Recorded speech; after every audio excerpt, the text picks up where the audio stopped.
ಏನು ಮುಂದೆ ಇನ್ನು ಚೇಂಜಸ್ ಏನೂ ಆಗಿಲ್ಲ ಅಣ್ಣ, ಚೇಂಜಸ್ ಆಗ್ತದೆ. ನೀವು ಸ್ವತಂತ್ರವಾಗಿ ಬಿಜೆಪಿಯನ್ನು ಅಧಿಕಾರಕ್ಕೆ ತರ್ತೇನೆ ಅಂತ ಕಾನ್ಫಿಡೆನ್ಸ್ ಅಲ್ಲಿ ಹೇಳಿದ್ರಿ, ಅದರ ಅರ್ಥ ಈಗ ಅಲಯನ್ಸ್ ಅರ್ಥ ಅದು ಸಾಧ್ಯ ಇಲ್ಲ ಕೂಡ ಆಪರ್ಚುನಿಟಿ ಸಿಗ್ಬಹುದು ಸರ್. ನಾವು ಯಾವಾಗಲೂ ಕೂಡ ಮಹಾರಾಷ್ಟ್ರ, ಬೀಹಾರ್ ಎಲ್ಲ ಕಡೆಯಲ್ಲಿ ಕೂಡ ನೋಡ್ತೀವಿ.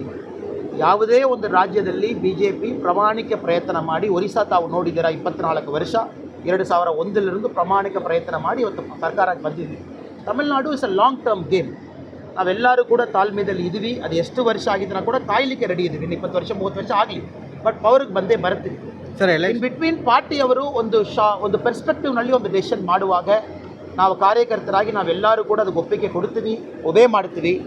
ಸೊ ಪಾರ್ಟಿಯವರು ಕೆಲವು ನ್ಯಾಷನಲ್ ಲೆವೆಲ್ ನೋಡ್ತಾರೆ. DMK ಎಷ್ಟು ಒಂದು ಗಲೀಜ್ ಸರ್ಕಾರ ಮಾಡ್ತಾ ಇದ್ದಾರೆ ತಾವು ನೋಡ್ತೀರಾ. Specially atrocity against woman and children ತಾವು ನೋಡ್ತೀರಾ. ಕರಪ್ಷನ್ 13 ಮಿನಿಸ್ಟರಲ್ಲಿ ಅವ್ರ ಮೇಲೆ ಕರಪ್ಷನ್ ಅಲಿಗೇಷನ್ ಇಲ್ಲ ಸರ್. ಕೋರ್ಟ್ನಲ್ಲಿ ಕೇಸ್ ಇದೆ. ಒಂದು ಮಂತ್ರಿ ಜಸ್ಟ್ 1.5 ವರ್ಷ ಜೈಲು ಹೋಗಿಬಿಟ್ಟು ವಾಪಸ್ ಬಂದು ಪುನಃ ಮಂತ್ರಿಯಾಗಿದ್ದಾರೆ ಸೆಂಥಿಲ್ ಬಾಲಾಜಿ. ಸೊ ನಮ್ಮ ಪಾರ್ಟಿ ಇವಾಗ ಏನು ಡಿಸೈಡ್ ಮಾಡಿದ್ದಾರೆ, DMK ನಾವು ಅಡ್ಡಪಡಿಸಬೇಕು, ಔಟ್ಸೈಡ್ ಹೋಗಬೇಕು.